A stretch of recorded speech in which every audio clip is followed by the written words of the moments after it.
Ready. Good morning, everyone. My apologies for starting a little bit late. As you can see, we do not have a quorum for this meeting, so it will be for discussion only. And again, my apologies that we've kept you waiting. I like to start these things on time, but do we still call the roll? Kim, please call the roll of those of us who are here. Senator Boswell. Senator Douglas. Present. Senator Thomas. Here. Representative Chester Burton. Representative McCool. Representative Pollock. Here. Representative Hart. Chairman Meredith. Present. Again, appreciate all my colleagues being in attendance this morning. I know these are very busy times for all of us, and to that end, let's just jump right into the agenda. Total number of items on the agenda today are 533 in the amount of $270,420,605.79. All vendors are registered with office.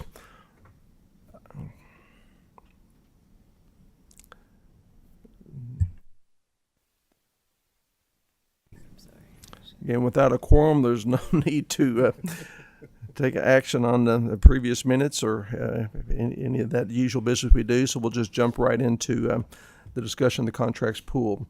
And I'm going to deviate a little bit from my agenda because we have some requests from folks to go early. So let's start with the Department of Military Affairs, two contracts that we have there.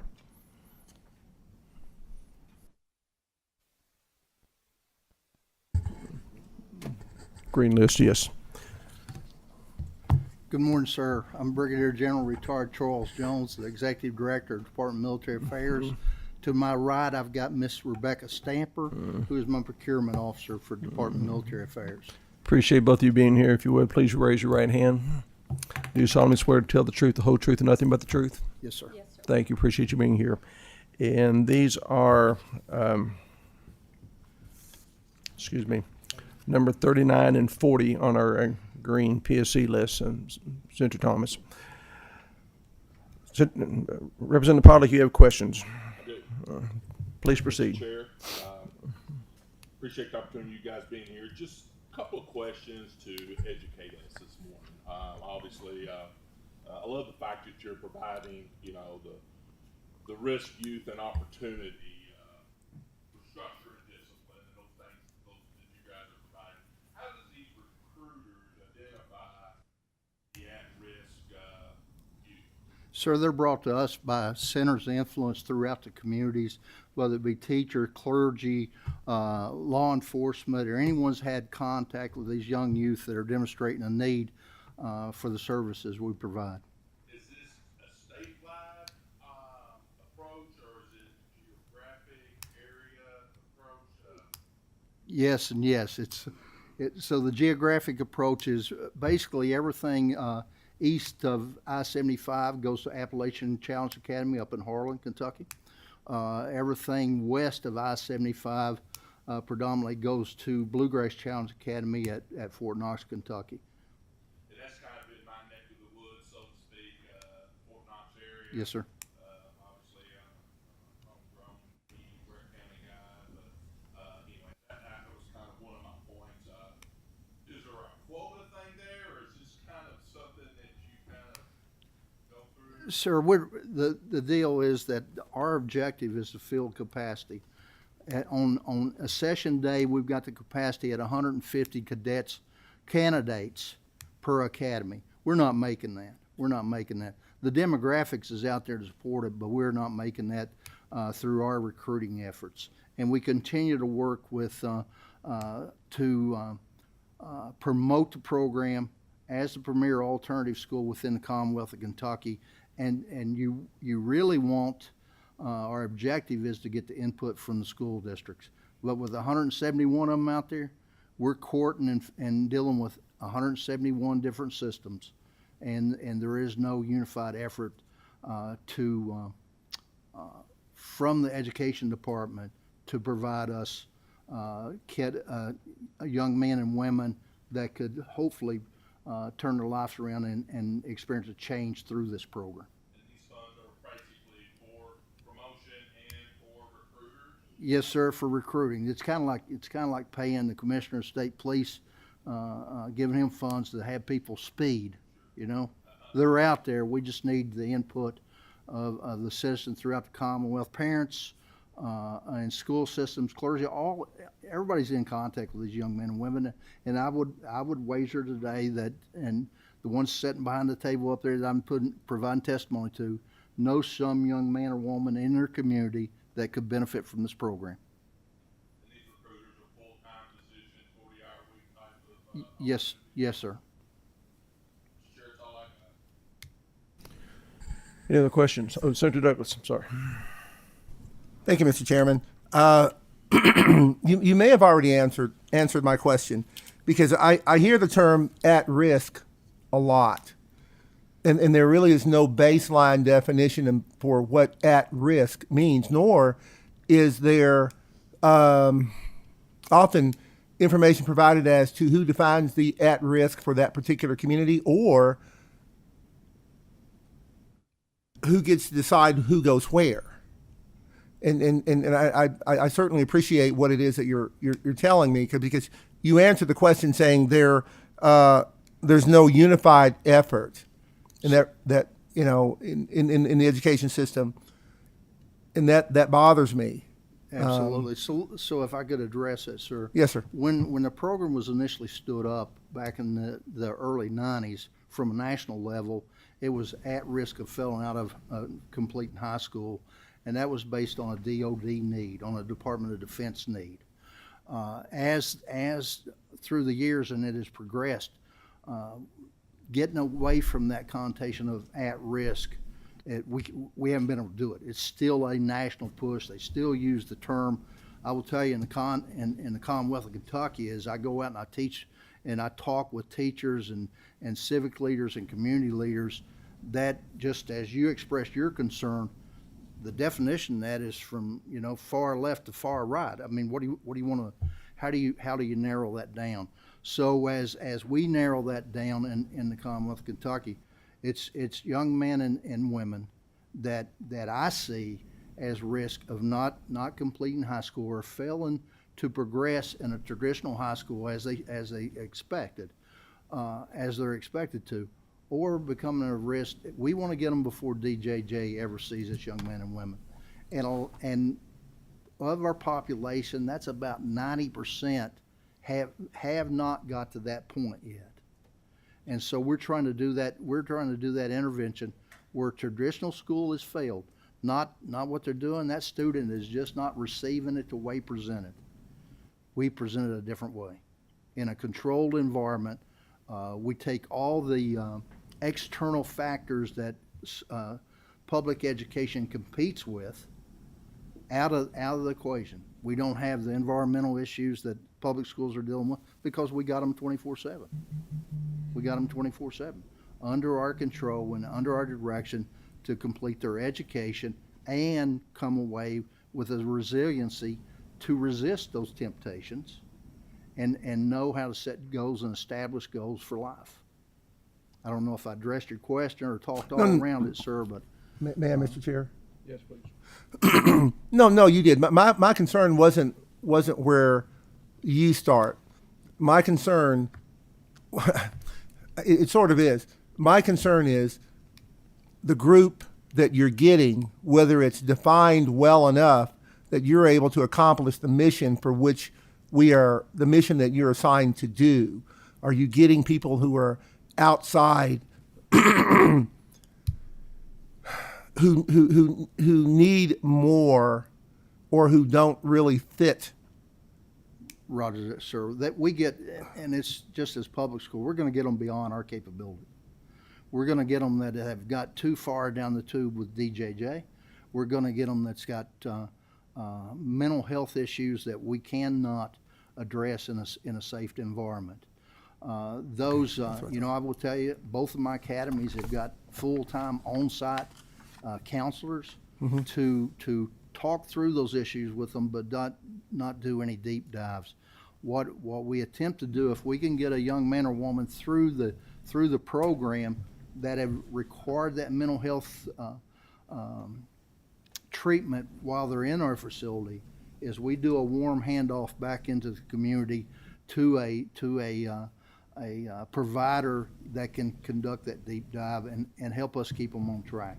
Our payday is basically with the mentor program, because we're sending these young men and women back to the environment that facilitated them coming to us to start with.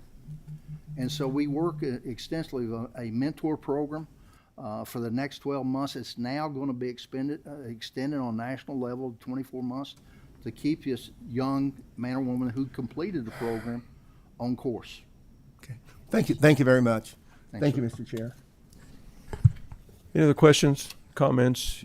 If not, thank you both for being here. Appreciate the information, and that's all we have for you today. Thanks, sir. Appreciate you. Here you go, Chairman Meredith. I forgot to give you this one. This shows you who'll be virtual. We'll list that as the virtual stuff. You can have that.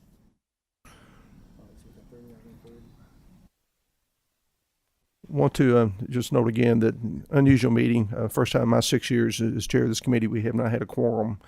So you may ask if we can't approve, disapprove, or defer contracts, what are we doing here this morning? But I think you heard from this previous presentation, this gives us an opportunity to educate ourselves as to how state government works, and there's a lot of moving parts to it. And I hope you will just begrudge us with our questions, because it truly is an educational opportunity for us. I've had one other request to move our agenda around a little bit because of time constraints. We're going to contract 159 on the personal service contract list, the green list, Western Kentucky University, and they are, I think, testifying virtually. Good morning. Jennifer Smith, Assistant Vice President of Government and External Relations, and I'll let Dr. Tinius introduce herself. Hi, I'm Dr. Tinius, Dr. Rachel Tinius. I'm a professor in exercise science at WKU. I'm sorry, we can't hear. Just, you can just barely hear your. Okay, my name is Rachel Tinius. I'm a professor at Western Kentucky University, who's the PI of the federal grant that this is involving.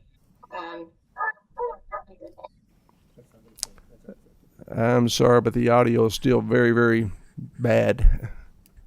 I personally, I hear you, but I don't know what you're saying. Can we try it again a little bit closer to the computer or the mic? My name is Dr. Rachel Tinius. Sorry, nothing now.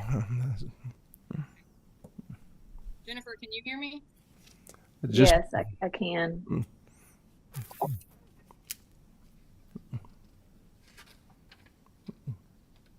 well, I'm at a loss because I can't hear you.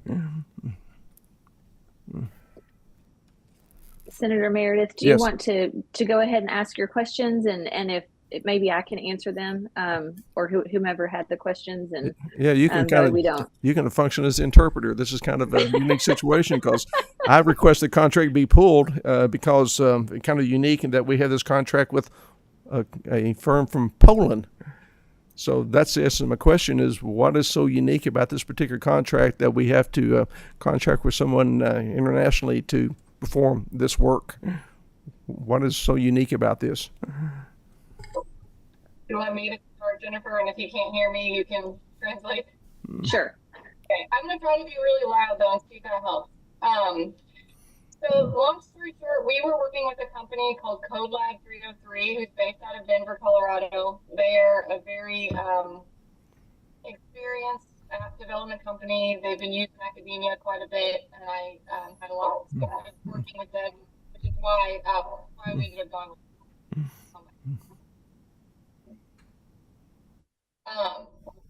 And that,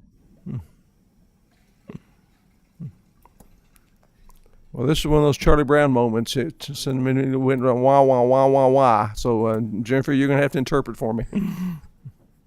all right, I'm gonna finish so she can tell you. Okay, and so basically what happened is CodeLab was overwhelmed with the amount of work that they'd been given to do, and so they had to start outsourcing some of their work, and they actually chose this Aeronauts company. And so Aeronauts has actually been working on our app or our product for about a year now, but it was through the third party of CodeLab. And so we decided it would be better to go direct to them, and we actually save a whole lot of money that way. And so we've gone direct to Aeronauts, which is why we're switching contracts. But because that's who CodeLab was using, that's who we're going to use, because again, they're already pretty well involved with the app. They're already using it, working it And in the area of app development, if you kind of shop around, you get the most bang for your buck going overseas. A lot of the stronger developers are overseas, and they charge less than the developers here in the United States. Okay, did you hear any of that, or do you need me to? So I'm happy to do whatever I can. it was a Charlie Brown moment for me. All I got was wah, wah, wah, wah, wah, wah, wah. So, yeah, if you can give me a Okay. brief summary of what was said, I would appreciate it. Yes, sir. Yes, sir. So we were using a company called Code Lab, and they were a little overwhelmed with all the work that they had for all their different clients, and so they were outsourcing our work with them to Aeronauts. And so what we found is that we can save a lot more money if we just contract directly with them instead of going through Code Lab as kind of that kind of middleman. And so since they were already familiar doing all the work on the app, it just made sense to just continue with them, was the reasoning there. I will say it is certainly, I think this might be the very first contract I've ever seen that is with an international company that is not someone located in the United States. So this is definitely unique. It is part of a federal grant. So that was pretty much what Dr. Tinius was trying to get across, I think. You did an excellent job there, Jennifer. Thank you. I think the question I'd have goes to the procurement policies and procedures. Do you have safeguards in place when you have contracts that the original vendor has to get your permission before they can hand it off to a subcontractor? Because I'm assuming when you award these contracts that you've done your vendor checks and you've done your reference checks, but I don't know that you're going to be given that opportunity if they're subcontracting this out without your knowledge. So again, it looks to me like it could potentially be an internal control issue, but just curious if you can give me some assurances on that one. Yes, I mean, I'll be honest, I do not know all the ins and outs of the procurement process on campus. I've only gone through it once myself, and I had a million questions and of things that I had to ask about. Am I doing this right? Are we doing that right? I will be more than happy to dig into that some, and I can send an email to the committee staff that can be sent out to the members if you would like, to make sure. And if we don't have something like that in place, then I think that is definitely something we can add to our policies. We could add it to any contract that we were to execute as well, that if we don't want it to go out to a third party, that we keep it that way. Because I agree with you. I mean, we do RFPs and we do these things for a reason, to make sure that we're working with the company that we choose and not to be moved to someone else. So I can definitely look into that for you and get you some more information. All right, would appreciate that. Absolutely. Any other questions, comments from committee members? If not, thank you for your time this morning and your Well, and thank translation. you for moving us around a little bit. It's not, I don't usually have to go speak to classes, so this is a unique day for me. I understand. So thank you so much. Thank you. Appreciate your time. Absolutely. All right, back to our formal agenda. The first items on the pool list are with the Behavioral Health Developmental and Intellectual Disabilities is number 2 on the PSC green list and number 2 on the routine MOA list. And representatives are here. They are coming forward, and appreciate you being here live and in person. No Charlie Brown. No Charlie Brown, that's right. If you would, please identify yourself for the record. Good morning. I'm Stephanie Craycraft, and I'm Deputy Commissioner for the Department for Behavioral Health, Developmental, and Intellectual Disabilities. I'm Patty Clark. I'm the Director for the Division of Mental Health within DBH-DID. I'm Beck Whipple, the State Suicide Prevention Coordinator for the Department for Behavioral Health. Let me request of each of you, pull your microphone closer. I don't know whether it's me or it's being 70 years old or what it is, but just I'm not picking up this morning. If you would, please raise your right hand. Do you solemnly swear to tell the truth, the whole truth, and nothing but the truth? Yes. You. Thank you. Appreciate that. Representative Pollock. Thank you, Mr. Chair. And for the record, you look pretty good at 70. Just wanted to You're so kind. make that comment. Folks, thank you all for being here this morning. When I saw this contract, it kind of correct me if I'm wrong. I think his program has been in place since 2017 here in the state. But what interests me in that was that the suicide prevention in elementary schools. Can you talk about that program? Who's that? Is that a specific target area? Talk a little bit about that. Again, as Mr. Chair said, this is going to be an educational morning, and so I think this is a great opportunity to kind of get an understanding of what's going on when I say suicide prevention in elementary schools. Thank you, sir, for your question. I appreciate everybody's opportunity to come and talk about the work that we get to do in our schools. This program was selected for elementaries because we've seen an increase in young people, sixth graders particularly, that have reported that they have thought about suicide or have even attempted suicide. And so to go upstream, we searched our national database of evidence-based programs and decided to go with Sources because it does move upstream to that elementary school, and it's 3rd, 4th, 5th grade. And they do not talk specifically about suicide. It's more about, finding your emotions, finding your voice, finding a trusted adult. That's really the primary thing. With Sources Elementary. So it's not specifically talking about suicide. It's talking about mental wellness and how to take care of our mental health. And then most importantly, it's talking about how to talk and find a trusted adult to get help for themselves or someone else. Thank you for clarifying that. When I see suicide, and Yes, sir. when you say a 6-year-old, that just breaks my heart. Just to be honest with you, Yeah. And thinking about that, how many different districts are we talking about that provide that opportunity? I guess For elementary. for elementary, yeah. Right now, I'm looking. We've served 17,100 youth. I'm looking at the number of districts. I don't have that. Do you see that? We have, 73, 85 coaches that have been trained. Usually schools training in cadres of 2 so that they can go in. So we're probably looking about 40 to 50 schools that have potentially started implementing. And again, obviously, I'm in the rural part of the Right. state, and so I was just kind of curious if that was more of a, Jefferson County, Fayette County, bigger. It's across the state. Across the It's state. across the state. It is a voluntary program, and schools are given the opportunity to sign up. There is no cost to the schools to participate.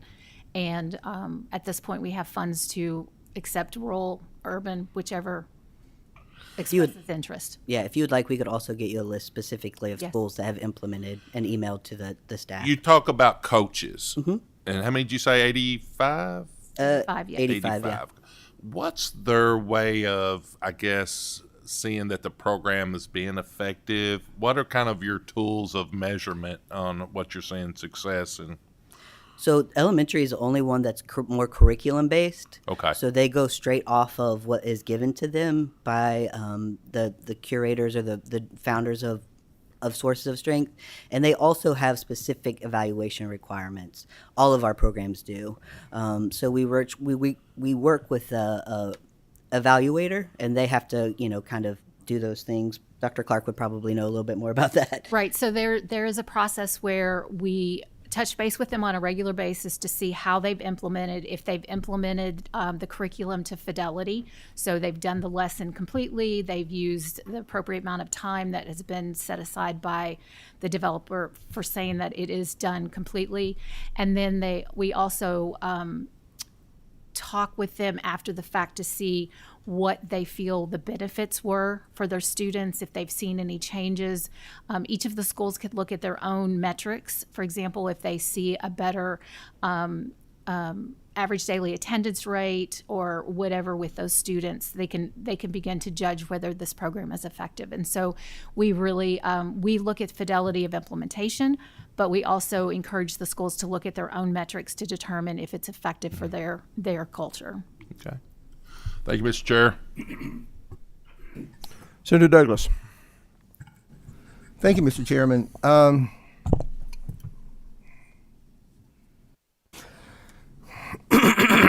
I'm just trying to decide where to start. Because for me, to hear about suicides in third, fourth, and fifth grade is really disheartening. I mean, we're teaching reading and writing, supposed to be, and a little bit of arithmetic, and a few of those other basic things, how to eat in the cafeteria without dropping it all in your lap. And now we're talking about suicide. I don't ever remember being scared when I was in elementary school about how to add or how to subtract. Are we in, I guess my question is, are we engaging parents in these programs? And if so, is there any, do we see any progress in our home environments? Because what we're really talking about is social work. That is taking care of kids. These aren't adults. These aren't 18-year-olds. These aren't people who get to decide whether or not they go down to Johnny's house. Or maybe I'm just so old-fashioned that I don't get it anymore. Although my 3 kids are physicians, so maybe I get it just a little bit. Help me out, because I really am passionate about this. And I really am trying to understand where we, as a group of people here in the Commonwealth, are failing our families. Our families are failing our families. I've heard people say, saying things like that's political suicide. So be it. I got elected to come in here and try to help. Try to bring some common sense. And we've got to have programs to keep 3rd, 4th, and 5th graders from committing suicide. Our society is going down the tubes in a bad way. So help me in terms of how we're getting the people who are having these children re-engaged in their child's life. Because we're not talking about an environment where they're out at 10 o'clock at night running the streets. These are 3rd, 4th, and 5th graders. So could you talk a little bit about, if nothing else, we are on TV. Help our parents, because we're missing the boat, folks. If we have to have this discussion, we are missing the boat, and that's true. Totally agree, sir. The fact that we have 8-year-olds die by suicide in our Commonwealth is just tragic. And I think to your point about parents and their involvement in this program, all of our programs that we implement or assist the schools in implementing have active consent. So they are given all of the information that their children will receive, and they have to actively opt in for their child to participate in that. And not to say that the young people who don't get that active consent don't get the same support. They just are not going through the curriculums as the students who do. But if I may, Mr. Chairman. Yes. Are these parents being asked to be there? I was at church this Sunday, as I generally am. I had a gentleman who came up to me probably 25 years ago and said, Dr. Douglas, I want you to know, 25 years ago, you got together a group at our church and taught human sexuality. And we got a group there. And he said, both my sons are happily married, have children. I now have grandchildren. And he's telling me all this stuff. And he said, I just wanted to thank you. Mm-hmm. And I said, the pleasure was entirely mine. Mm-hmm. But the criteria we had was, in order for them to participate in this class, a caregiver, a mother or a father or a caregiver had to be there. Mm-hmm. Is that something that we're requiring? It is not, not to my knowledge. We do, outside of this contract, We do offer a lot of more community-based prevention measures, including faith-based. So in September, we'll be having a suicide prevention for our faith-based leaders in Eastern Kentucky. I believe that's September 9th. So we are absolutely trying to engage parents outside of school, businesses outside of, where parents work, where they worship. Because you are correct, sir, that we need to support them because it's difficult raising children right now. I don't want to make this about a faith base. Yeah. That's what we chose. That's Yeah, what we chose. absolutely. I'm not saying that, Yeah. that I'm not expecting that. Yeah. I guess my main point is, and you've answered the question, there is no requirement for parental attendance. I don't like the word participation. You can participate and be in California, but there's no requirement for the people who are having the children to participate. Okay, thank you. Thank you, Mr. Chair. Very interesting discussion on a very disturbing topic. And I'll just share a couple of notes with you. Henry David Thoreau said almost 200 years ago that the mass of men lead lives of quiet desperation. And it's as true 200 years later as it was back in those days. And that's very disturbing, given all the supposed advances we've had in society since then. Remember, we discussed this topic at Health Services Committee meeting about 4 years ago, teenage suicide, about the alarming increase. And we had 3 physicians from UK that presented. I remember asking the question, I said, with all the data you have available, and we do have tons of data, I said, is there any particular group, if you can stratify it in society, that has a higher prevalence of suicide than others? Can you do it by race? Can you do it by income? Can you do it by a lot of different things? And they said, no, it's pretty much the same across the line. But one physician stopped, he said, except, and he searched for the words the longest time, it's like I'm doing now. He said, except there is one small group of young people who have a lower probability of suicide, and that's students who have some degree, and here's where he really struggled, he said, have some degree of religiosity. Going back to faith-based, so I'm very encouraged that you got faith-based as part of this. But if that's statistically relevant from a medical standpoint, should we devote more attention to that area and make sure that it has a more pronounced presence in these programs than what we have done?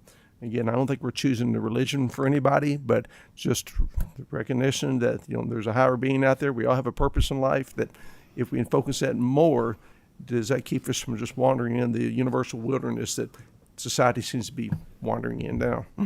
Absolutely, sir. So Dr. Thomas Joyner has the interpersonal theory of suicide, and his, theory, thanks, is that when a person feels isolated, like they're uniquely alone in something, and when they feel like they're a burden, those 2 factors underlie a lot of the suicidal drivers. And so if there is a higher calling, a faith, a spirituality that decreases that sense of isolation or burdensomeness, absolutely, I think that would be something that we'd all want to encourage. So whether that be nature, God, whoever, whatever you connect to that makes you feel less alone and less like a burden in your life. So yeah. Well, love is a powerful medicine. It is, We need absolutely. to dispense it more often. But Yeah.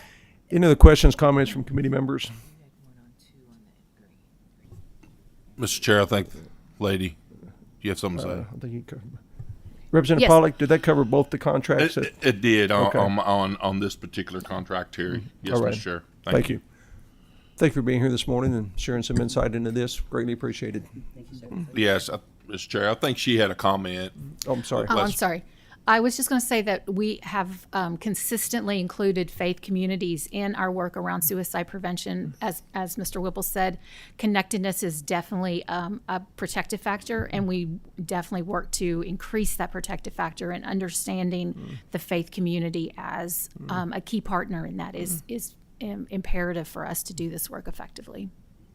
Thank you. And you say it a little bit more. We had a bill this session that suggested we need to set time aside every morning just for some thought and reflection.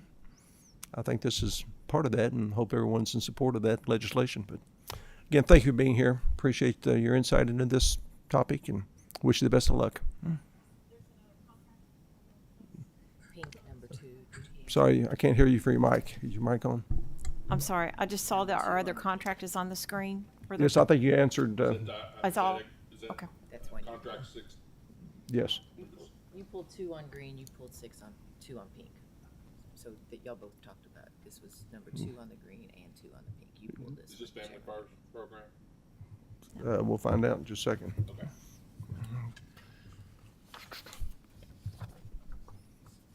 So it's the same agency. I just put them together because this is the one you selected for further review. This is the safety grant. Oh, and I pulled this contract. How about that? Sorry. I had a problem with memory loss of late. Sorry. My question is very straightforward in this. It says these services, which again, a great program, we provided through 4 school districts: Caverna, Independent, Clinton County, Franklin County, and Lyon County. Why those particular districts? Those districts were chosen for one primary reason.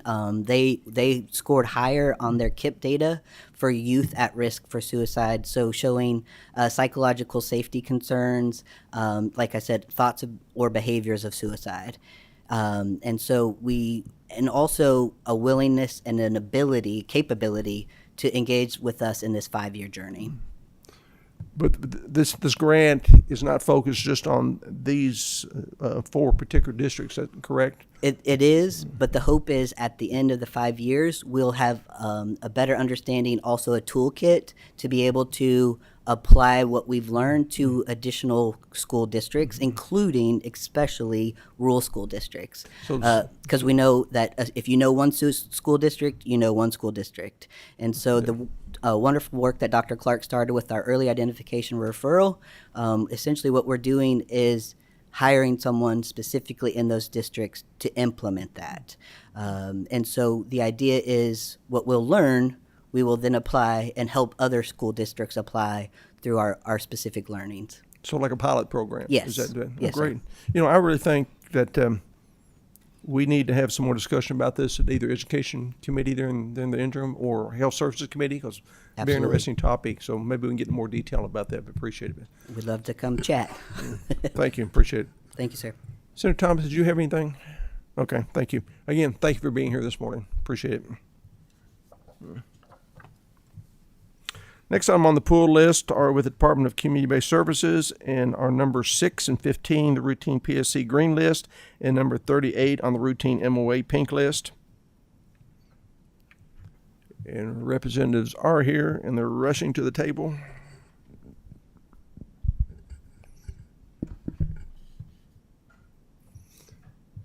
If you would, please identify yourself for the record. I don't believe your microphone's on. Green light has to be on. The button. Pull it closer. See if that works. Try it. No, still can't hear you. Make sure the green light is on. I need to push it. There we go.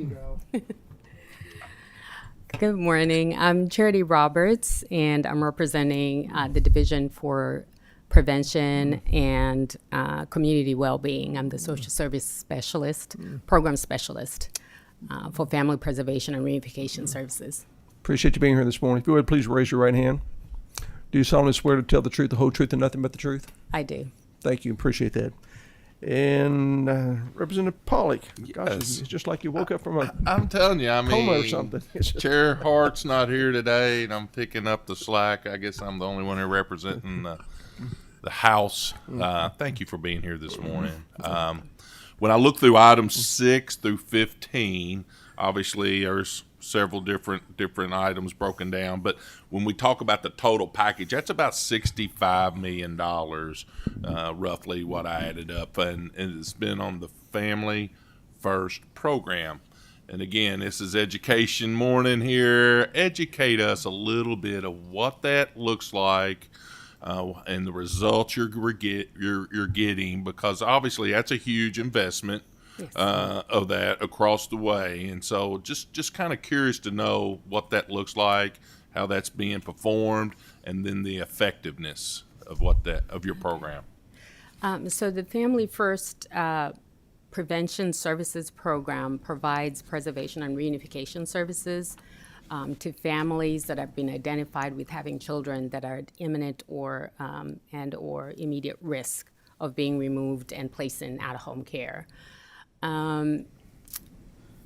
These programs are provided using evidence-based practices. We have about 5 that are approved in Kentucky, and that are also outlined on the federal Title IV Prevention Services Clearinghouse online.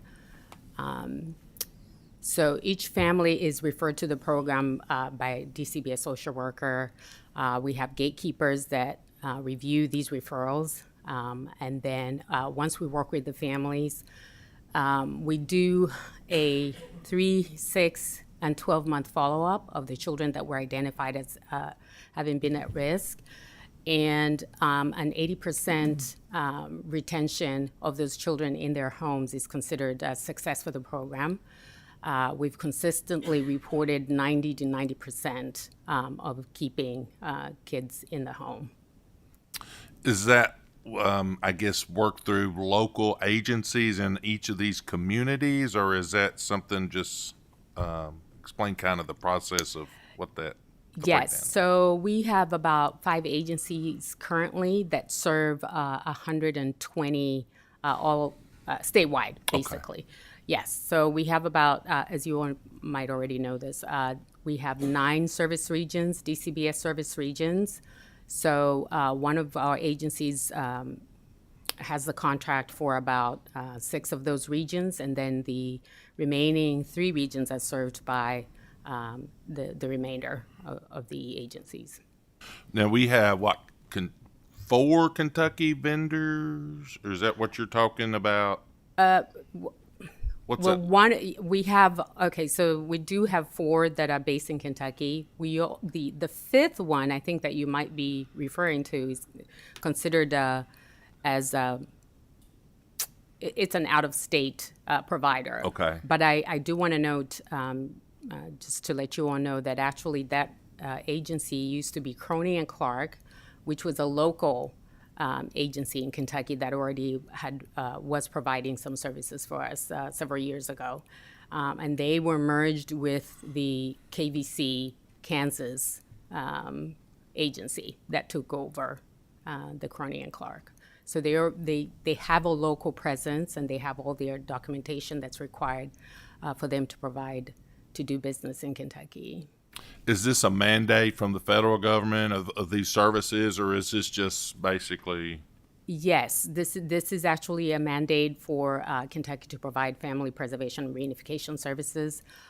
These current services are primarily funded using the Title IV Family First Prevention Services Act funds. And so you've already commented, but I'd love for you to share the success of 80% of the children staying in their homes. Is that? Yes, that's how we measure success of these programs, is to ensure that at least at a minimum 80% of the children remain home safely. And as I mentioned, 90 to 95% of children consistently remain home safely. Okay. Yeah. Good. Thank you. Appreciate it this morning. That's all I got, Mr. Chair. Thanks, sir. Senator Douglas? Thank you, Mr. Chairman. May I ask 2 questions, Mr. Chairman? Yeah. Okay, I'll ask them one at a time. Since this is an education morning, and I want to thank you so very much for being here, could you help our public understand the types of homes and the types of environments that you're dealing with? I don't want there to be any misunderstanding that this is just a generalization of the population here in the Commonwealth.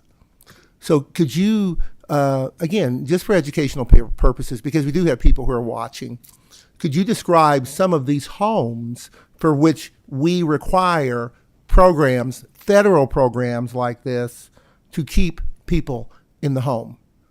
Yes, so the referral is made to the Cabinet for Health and Family Services through the Department of Community-Based Services in our local offices. And the referral has to be substantiated either for physical abuse, sexual abuse, it can be environmental issues. The target population is primarily low-income families.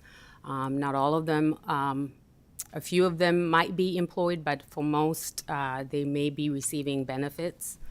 And so our primary goal, as I said before, is to ensure that we provide services to these families using evidence-based practices that are actually grouped into 3 categories. So we have EBPs, the evidence-based practices that provide mental health. And then we also have practices, EBPs, that provide parent skill building.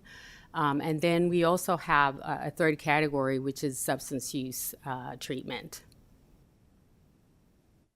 Okay. I think it's very important because I think we talk about these programs a lot as if they are the norm in our society. And I don't think we talk enough about the fact that they are not. They are not. I'm one of 16. They didn't have to pay money for me to stay home, for me to be kept in my home. I want people to know that these are outliers. So the second question I have is, do we find the number of home situations, because I'd love to use the word families, but I'm not sure if I can do that. I'm not sure if I can do that. Families want to stay together, and families work to stay together, and they do that from their own hearts. Are the number of groups, is that number going down, or is it continuing to climb, those groups that are requiring this type of assistance? So with Title IV-E, we certainly have gotten an expansion or are expanding to provide access to more families. And as you've seen, certainly we have a big budget, but it really doesn't even cover 50% of those referrals that we get statewide.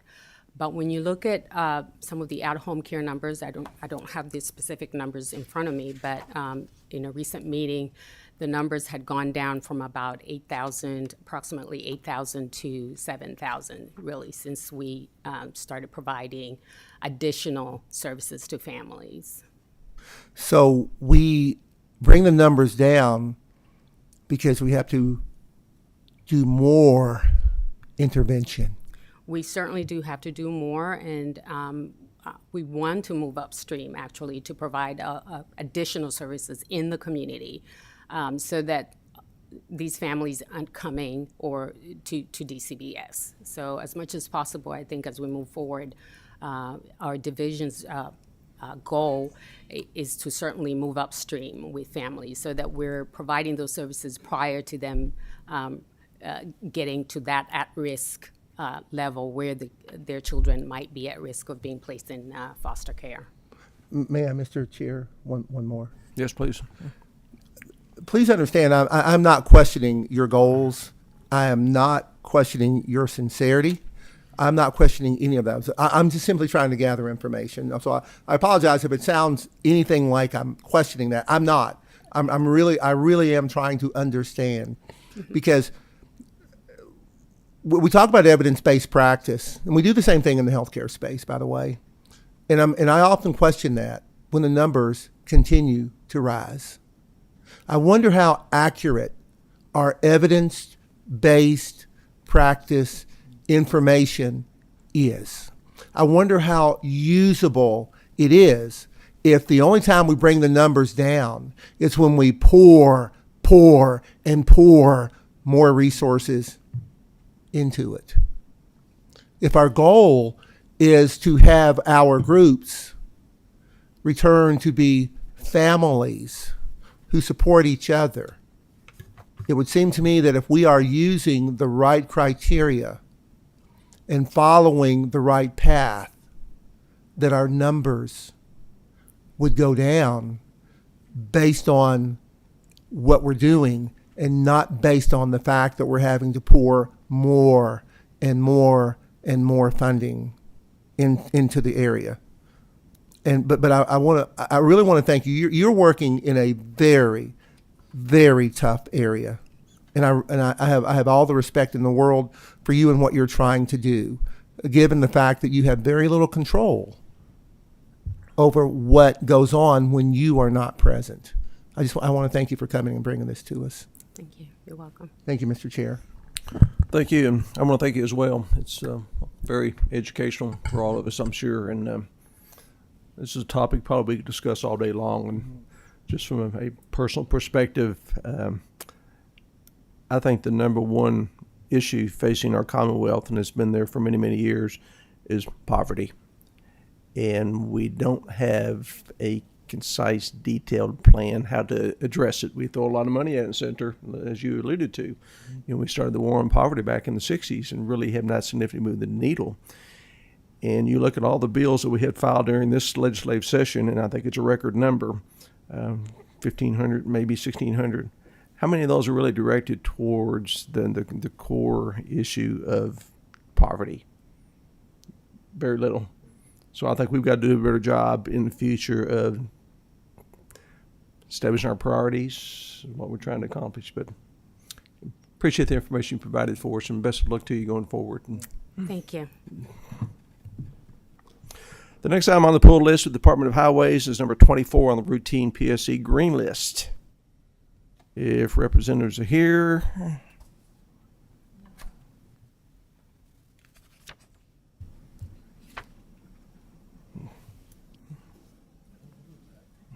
Good morning. I didn't know you were virtual. I'm sorry. I wasn't paying attention there for a second. Thank you. No, it's okay. Thank you for the opportunity, Chairman. Please identify I'm yourself for the Eric record.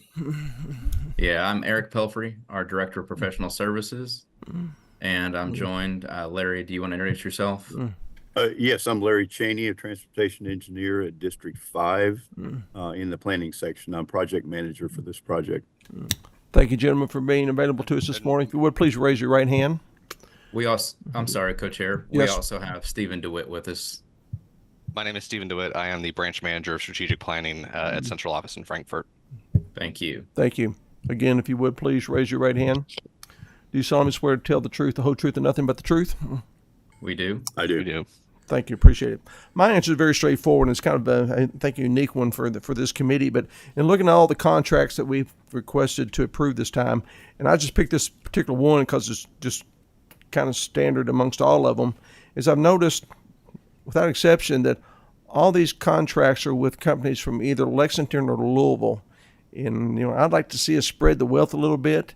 So I'm kind of interested in the procurement process, because I would think Bowling Green, the Covington area, Paducah, Owensboro possibly, would have engineering firms capable of performing this work. So I'm just wondering why this is so I-64 centered. And there may be an explanation for it, but that's just a question that I have.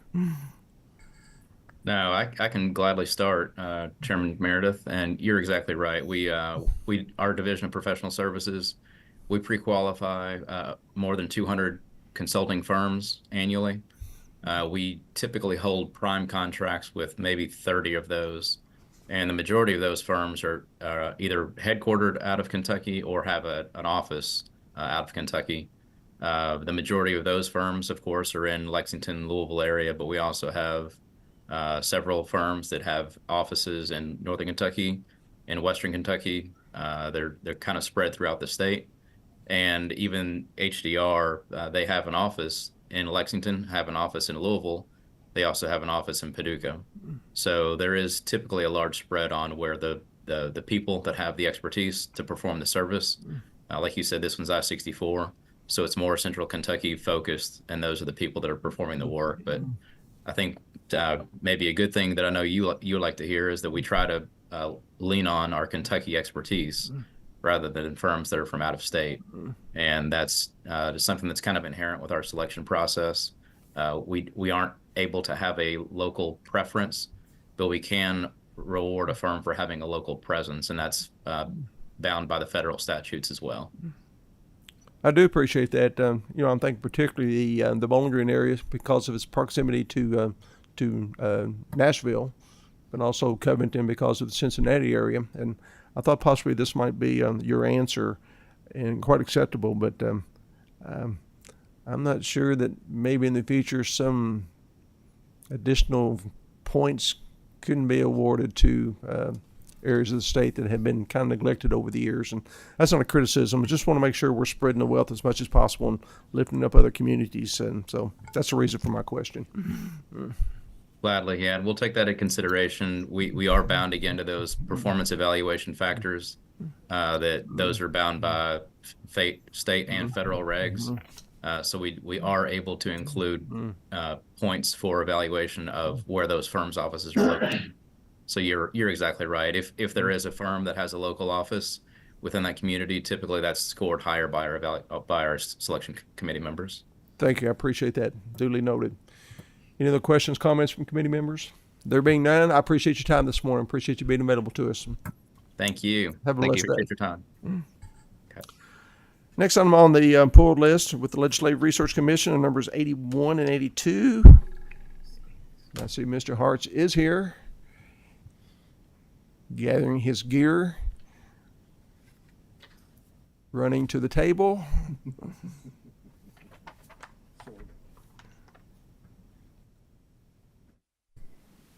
The reason I pull these, Mr. Hartz, is that just haven't had a chance to see you in a while. Just want to catch up with you. Well, Mr. Chairman, I always value our time together with this committee. So thank you know for you do. thank you for the opportunity. If you would, please identify yourself for the record. My name is Jay Hartz, and I'm the director of the Legislative Research Commission. If you would, please raise your right hand. Do you solemnly swear to tell the truth, whole truth, and nothing but the truth? I do. I knew that you would. My questions, I did request these be pulled, but Ms. Hartz, let me find them quickly. Both contracts, one for $2.6 million and one for $600,000, and they both have the same contract description. So I'm just curious as to why isn't this one contract? What precipitated having to have two contracts for this service? So, thank you, Mr. Chairman. So this is the continuation of the capital project inserted in the previous budget by the General Assembly to install a new budgeting software system and economic analysis system for our budget review staff. So these contracts are a continuation of that program. So for administrative purposes, we bifurcated the purchase of the software, the modification to suit our needs, and training of staff from the ongoing operational issues of cloud services and other maintenances. So these are not new contracts. They're continuations of the contracts you've already reviewed, but these represent the payments that the commission will be making during this biennium. So we aren't signing a contract 5, 6, 8 years in the future. We're just these contracts represent our responsibilities and their responsibilities during this biennium. Can you give me a little bit more detail as to what the $2.6 million contract is for? And I'll ask you the same question about the second contract as well, because I'm just trying to wrap my arms around why we have two different contracts. Sure. So I don't carry around the numbers in my head. So I'm disappointed, Mr. Hartz. I have a lot of things I need to carry around in my head, sir. So let's see. So the one you have up now is the one's for $2.6 million, and the second one is for $600,000. Yeah. So the $600,000 is for cloud services over the biennium, and then the other is cost associated with training staff and modifying the software so it suits our needs. Okay, got it. And those are unique, distinct functions, so I understand that. So So for administrative purposes, we bifurcated them just to make it easier for us to track what we're up to. all righty. That's all I have, sir. Thank you. Appreciate it. Thank you for being here. Next item on the pool list are with the Office of the Controller on number 85 and 86 on the routine PSC green list.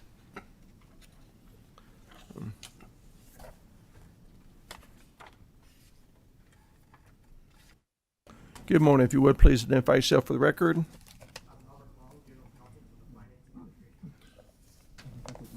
Make sure your mic is on. Is green light on? Oh, sorry about that. There you go.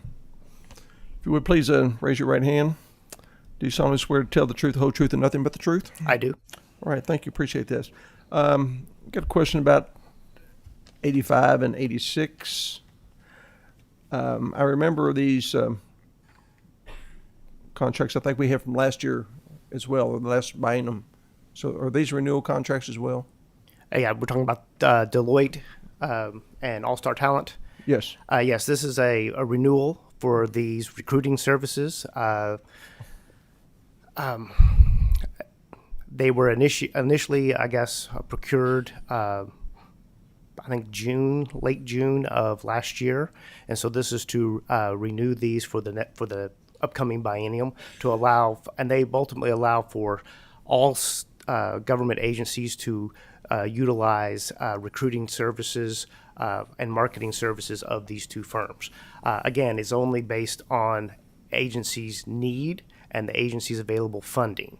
Nothing is spent unless the agency has determined and met with one of the vendors and determined a plan that they believe would be appropriate to aid them in their marketing and recruiting efforts.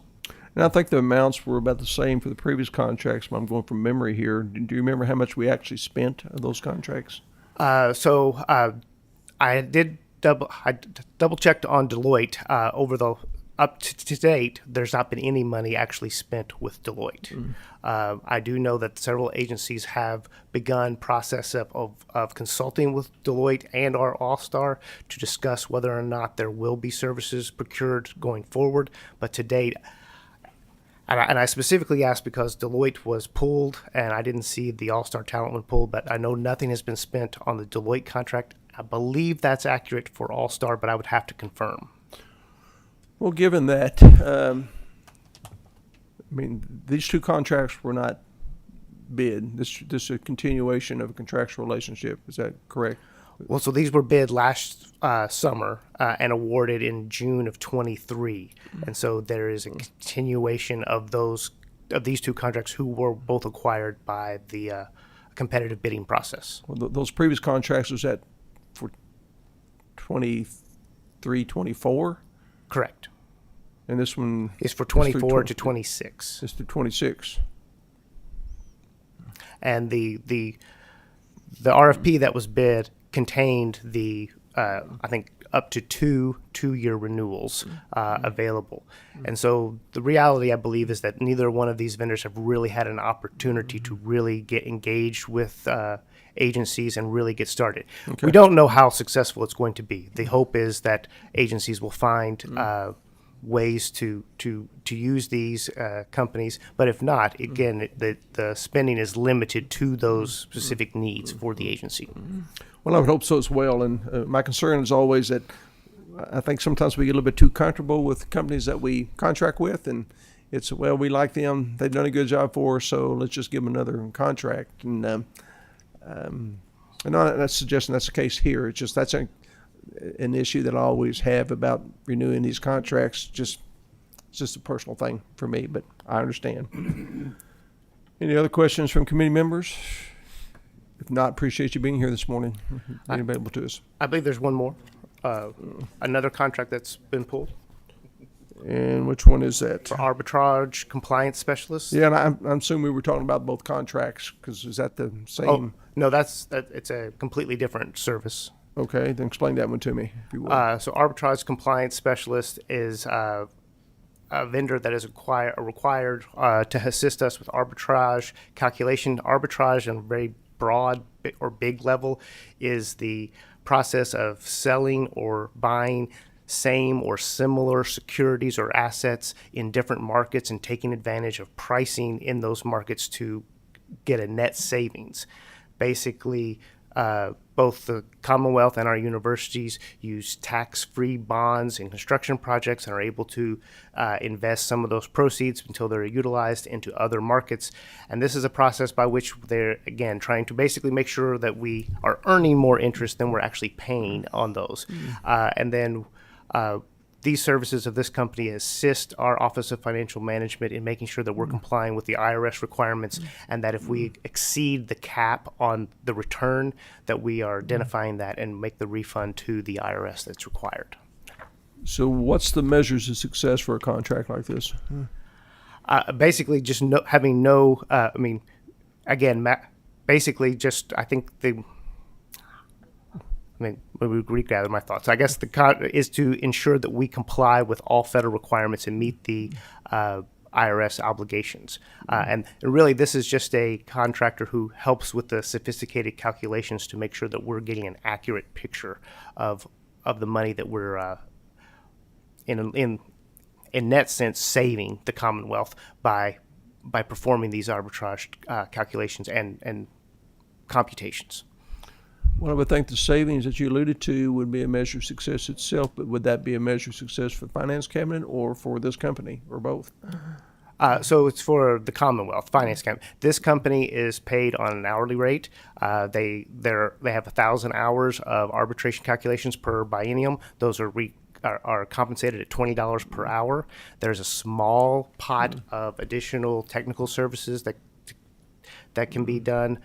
That's at $25 an hour, and it's limited, I think, to, I want to say like 100 hours or less, but a small amount. But ultimately, it's really just to assist in sophisticated financial calculations that help our Office of Financial Management ensure that we're, again, saving the Commonwealth money. Appreciate that. All right. Senator Douglas. Thank you, Mr. Chairman. Could you give us some sense for how much it is saving the Commonwealth? I'm sorry, I can't give you like necessarily a specific. In general, I know our Office of Financial Management staff are today in New York participating in a bond refund project that will cause a net savings of the Commonwealth of approximately $3 million. And they're constantly doing this throughout the year over and over. And so the numbers can be large, and the savings are significant. And then this company is just, again, assisting in the calculations to give our staff the information they need to make sure they make the best decisions and comply with federal regulation. If I may, Mr. Chair. Yes, please. Is there someone, somewhere, who on a yearly basis can provide the information on what is being saved? Yes. Our Office of Financial Management would be able to provide that information. Is that being done? To my knowledge, I believe it is.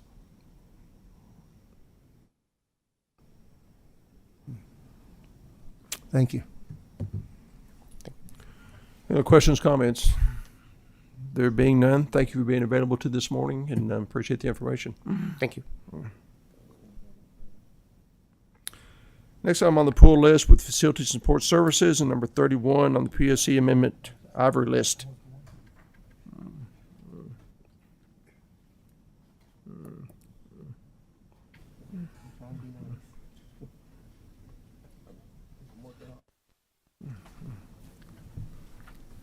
Good morning. Good morning. Would again please identify yourself for the record? Yes, I am Holly Johnson, Secretary of the Finance Cabinet. Scott Baker, Executive Director, Division of Engineering. And I'm Robert Long, General Counsel. Appreciate you all being here. If you would, please raise your right hand. Do you solemnly swear to tell the truth, the whole truth, and nothing but the truth? I do. Thank you. Since you folks have been here for a while, you heard my question for the Department of Highways about the engineering contracts. And that's kind of my same question for this group of contracts. All the architectural contracts that we have here are pretty much all east of I-65. So again, in the effort to kind of spread the wealth throughout the Commonwealth, would like to know how this process works because we'd like to see more money west of I-65. Yes, and Scott, correct me if I'm wrong, but I believe that the design for the project on the Capitol was bid and the successful Well, excuse bidder. me, let me elaborate on this particular contract. I'm not interested so much in this particular contract as I am the whole series of contracts. I just use that one as kind of a boilerplate. Sure. Again, almost every contract is either from Louisville, Lexington. I think there's one from Kansas. So I'm talking about the body of work is how do we award these contracts, and is there any effort to give some geographic dispersion? I'll let you speak to that. So yes, so there's a particular. Is your mic on? I'm sorry. That's great. Thank you. So there's a particular statutes that dictate how we procure design and service contracts. So under those, as the gentleman from Transportation Cabinet alluded to, we. Yes, sir. Oh, okay. Got you, Senator. Thank you. Sorry. So under those, we do have of the points that we rate, we do have points for in-state firms, and then many of these firms are located throughout the Commonwealth. So if we're doing work in far western Kentucky, there are firms that are based out of Paducah and based out of other cities out in western Kentucky that will do some of that work, but sometimes you'll have firms out of Louisville, Lexington. That's where their firm headquarters are, but they have offices out west as well to properly serve what we're doing out there. So many times where we may see a firm based in Lexington and Louisville, they have satellite offices throughout the Commonwealth, and that's to properly serve what we, where we're at and what we're doing. So, but there is a particular set of rules of how we go about procuring those services through a selection committee process based on their proposals, and then we'll do oral presentations, and then that selection committee, 5-member selection committee, will choose the best firm based on the proposal they provided. And within the scoring of that, again, there is scoring for in-state firms. That is one of the scoring criteria that we allot certain points to. Does that Then answer? I guess what I'd have to push for is seeing more corporate offices west of 65. But Senator Thomas, you have a question? Yes, Mr. Chair, and I've been unusually quiet this morning. Yes, you have been. I'm worried about you. First of all, good morning, Secretary Johnson. Good morning. It's good to see you again. And you made the point that I was going to make. As I look through this, I see you're going to do some work at Morehead State University. You're going to do some work at BCTC, the Newtown campus. You're going to do some work at LaGrange, Kentucky. You're going to do some work at Maysville Community Technical College. All of those locations are east of I-65. So it would seem to me to make more sense that if you're going to do some work, you'd want the architect to be close by where the service is going to be used. So I would suspect, as you said, that if you're going to do some work down in Paducah, then you would want to look at, what architect firms are there in Paducah or in Owensboro or in Bowling Green. But if you're going to do some work in Lexington or Maysville or LaGrange, then you'd want to look at what firms are east of I-65. So I think that's the explanation, Mr. Chair, is that you want to get the architectural services as closely located to the locale as possible. Yeah, and to your point, sir, and I agree, we put out a solicitation, and then the firms then post their response. So but by statute, we don't go directly out on these type projects to the firms and select who we want. We post an RFP, and all the respective firms throughout the nation, for that matter, but throughout the Commonwealth especially, respond to that RFP, and then we do what's called a shortlist review, and then we do a selection based on that. So, again, you would expect, and you do see, when you look at our projects out west, you do see the firms from Paducah and so forth that and Owensboro that do the vast majority of that work out west, because they're not coming to Pikeville. We're not bringing them from Paducah to Pikeville. Anything else, Senator Thomas? No, Mr. Chair. All right, thank you. Another question for committee members. If not, appreciate y'all being available to us this morning. Thank you. Thank you. Have a blessed day. Next item on the pull list is with Department of Medicaid Services, is number 103 on the routine MOA pink list. If representatives are here, please come forward.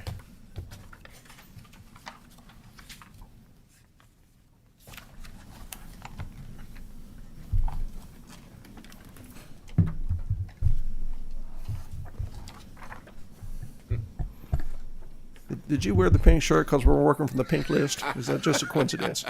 No, sir, I knew that, so I wanted to give you all some enjoyment this morning.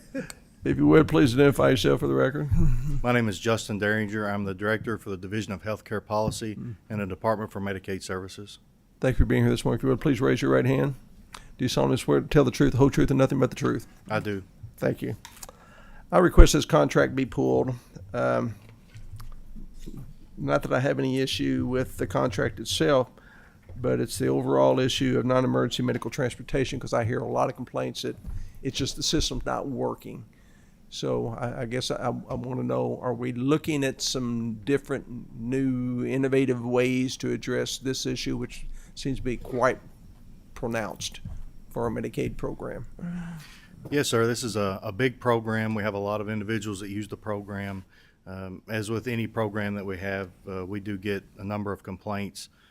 We've received more complaints or louder complaints, I guess, than usual lately, and so we've started a project to review various other states, how they're using the non-emergency medical transportation programs, the successes they've had, the pitfalls they've had, and we've also begun to look at other entities that perform these types of services in other areas. So we're putting that together and going to look at the feasibility of each way and each method, as well as looking at our own program and how that's being used. We have a survey that's going to the individuals that use the actual services. For the first time, we'll be sending that out this year. That will be asking the individuals, the recipients that used the NEMT or non-emergency medical transportation services, their experiences, the wait times, how those things went. All those things are currently calculated by and through our contractor.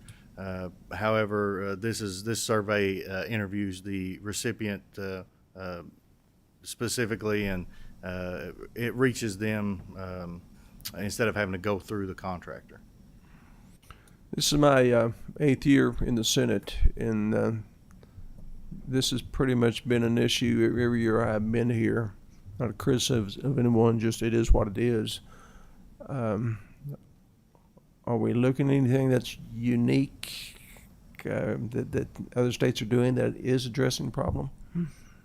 So there are a lot of different techniques and programs used by other states. We're looking at each one of those, talking to other states, seeing their successes and their failures, and we're not yet in the process where we can say we found another state that's doing it perfectly or not. We're still compiling all the data and reviewing that information. What's the total budget just for Medicaid transport? Do you know? Yes, sir. So the total budget, give me just a second, I'm sorry, was $155,004,829. I've always been interested in the relationship between the Department of Transportation and this particular program, and we're reimbursing them $1.5 million to do the kind of administrative legwork on this. Is that correct? Yes, sir. We contract with the Transportation Cabinet, the Office of Transportation Delivery. They do a lot of the administrative work and then contract out with brokers who administer the actual program. Are they responsible for monitoring quality of service? Yes, sir. We at the Department for Medicaid Services do that as well, but they are responsible for monitoring the quality of service. They have a toll-free line that takes complaints. They're also responsible for contacting any individual that has a complaint in writing with a written response back in 24 hours. They have multiple analytics and data that look at the same things that we're looking at with the new system as far as time of delivery, any denials and reasons for denials, tying that back to administrative regulations. So they look at all those different things and different issues. And what do we do with that data? Well, we look at it on the Department for Medicaid Services. We review it, make sure that everything's been adequately addressed, handled, that any issues we work through, make changes. One of the biggest issues that we've had, one of the biggest complaints that we've had within this past, and that was one of the upticks in the complaints when I said we've gotten more complaints over the past couple of years since COVID, was that with the housing price increase that we've had nationwide, really, and especially in the state of Kentucky, the price of rent, the price of the housing costs, more individuals have moved in with family members, moved in with friends, and the current regulation limited those trips because we used a vehicle in the household where those vehicles may have been used by another family, allowing another separate family or individual to stay with them. They weren't available for using that vehicle. We've addressed that through changes in the current administrative regulation. As just one example of some of the ways that we're trying to address situations and complaints that we hear, that we receive. Of course, we always get individual complaints that are handled on an individual basis. Those are usually handled by the Transportation Cabinet unless they're escalated up to us. Has anybody explored anything like a medical Uber program? Or any states doing that? They are, yes, sir. We have. There are Uber and Lyft both have programs that they do for other states, and those are two of the programs that we're currently looking at as we do a total review of what's out there. Another thing I've always been interested in, particularly for rural communities, is the school system's transportation system. You know, since they run kids in the morning, they run kids in the afternoon, and they have vehicles available. Has anybody ever explored the possibility of maybe having some type of relationship with school districts to transport people? I'm not sure about that specific use of school transportation. I haven't seen any other state that uses that model. It's something that we'd be interested in looking into.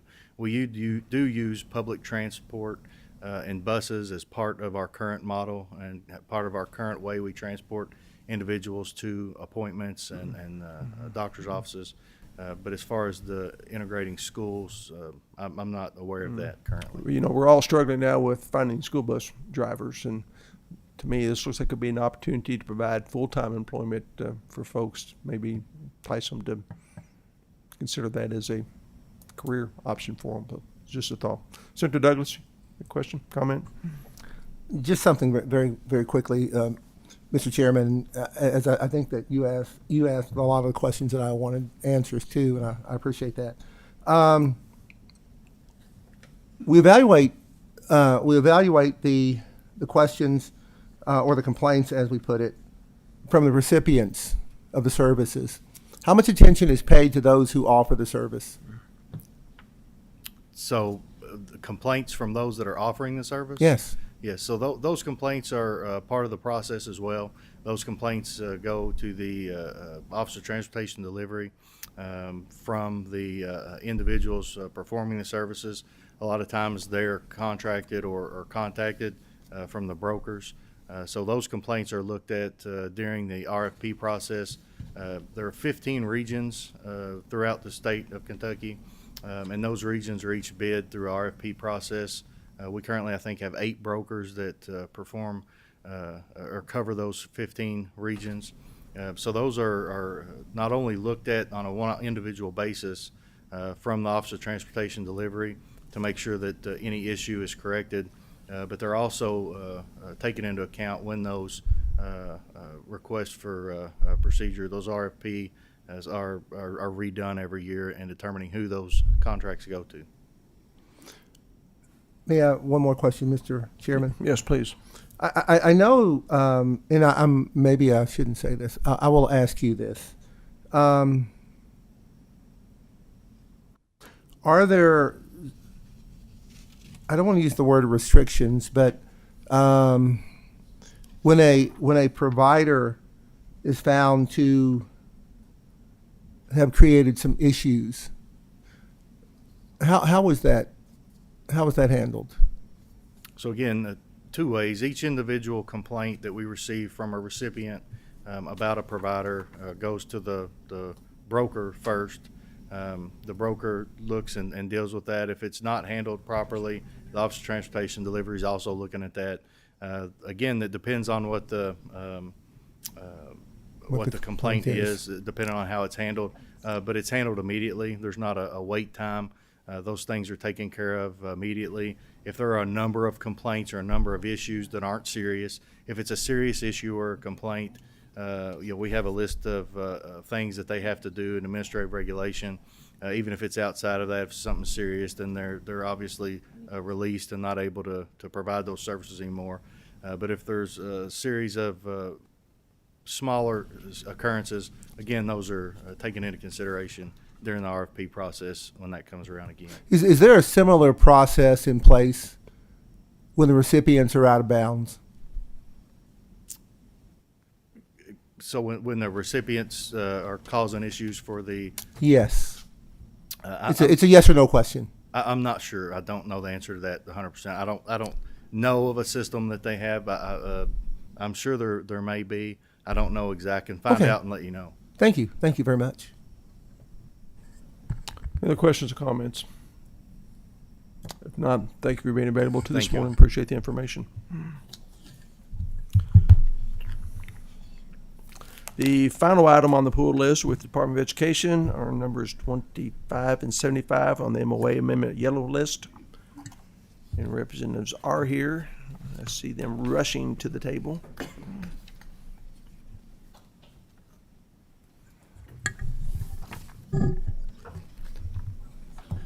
Would please identify yourself for the record.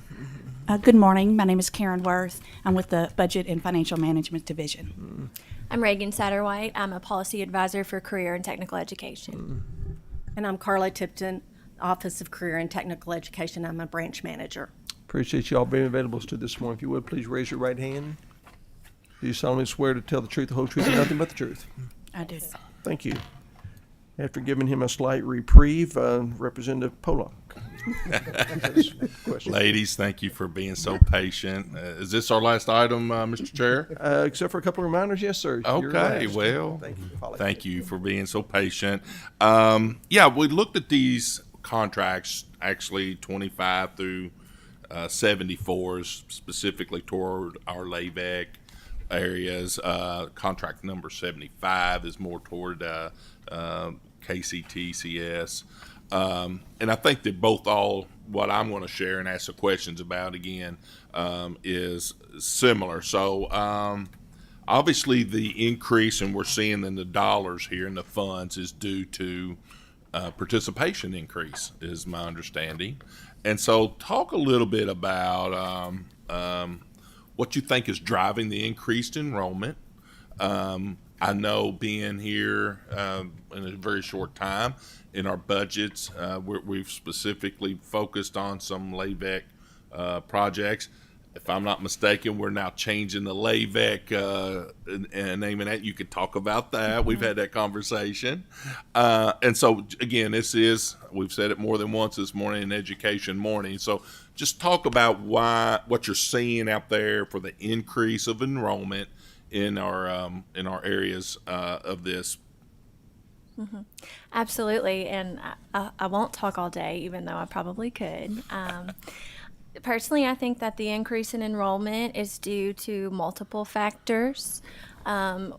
One is the General Assembly has invested in career and technical education and sees the value in our career and technical education programs in the state of Kentucky. I can speak, some even specific numbers to overall increased enrollment, not just in the centers that saw increases in their LAVEC funding, which is actually due to a mid-year adjustment that is in statute.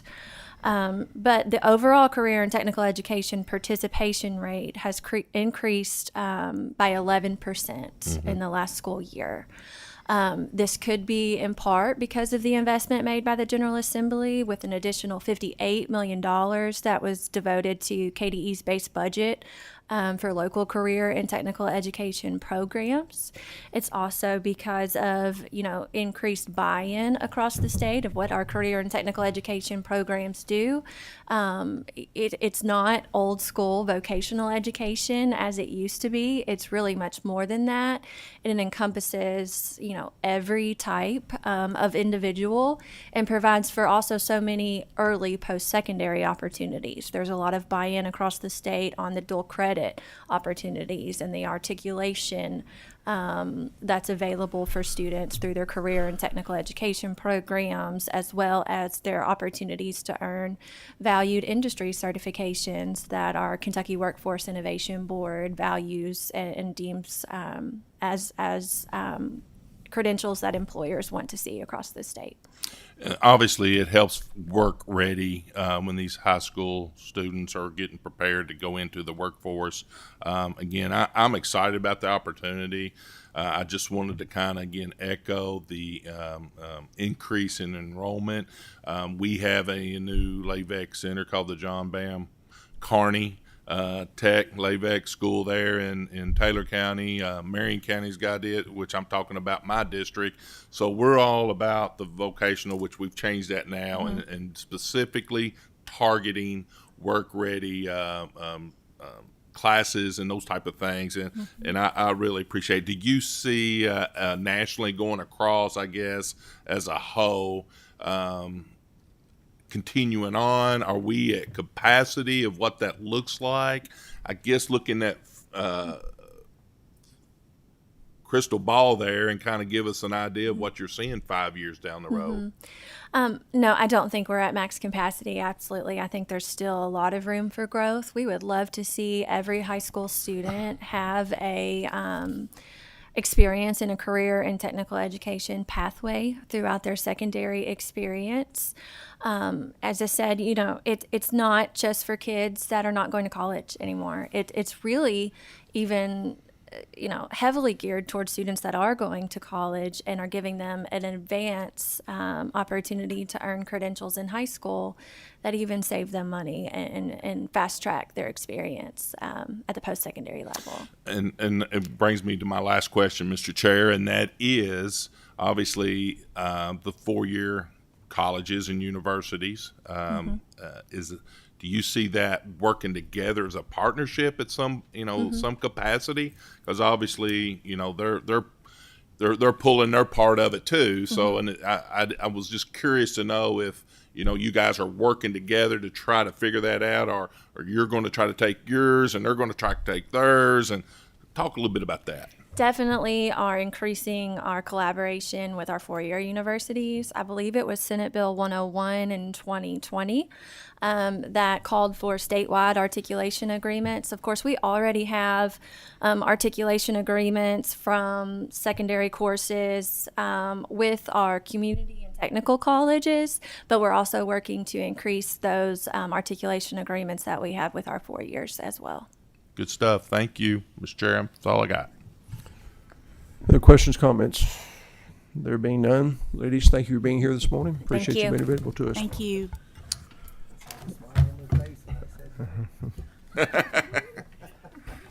Okay, again, a reminder for the agencies with exemption request on today's agenda. As much as we did not have a quorum, they will now be on the May agenda for consideration.